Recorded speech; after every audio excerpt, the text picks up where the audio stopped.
Hello guys, আসসালামু আলাইকুম। সবাই কেমন আছো? আশা করছি সবাই অনেক ভালো আছো। তো আজকে আমি শুকটি দিয়ে পুরল ভাজি করব। তো শুকটিটা হচ্ছে চিংড়ি, ছোট চিংড়ি। তো চিংড়িটা এখন ভাজি করে নেব।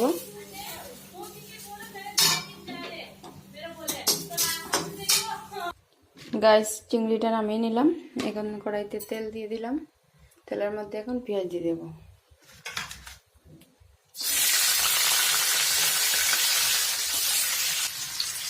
পেঁয়াজটা লাল করে ভাজি করে নেব।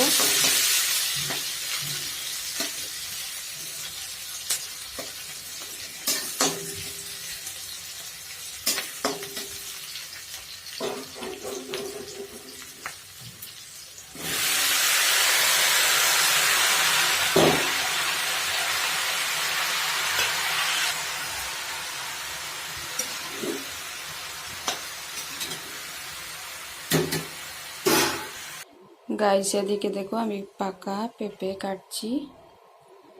তো এদিকে আমি টমেটো কুচি দিয়ে দিলাম আর সব মশলা দিয়ে দেবো।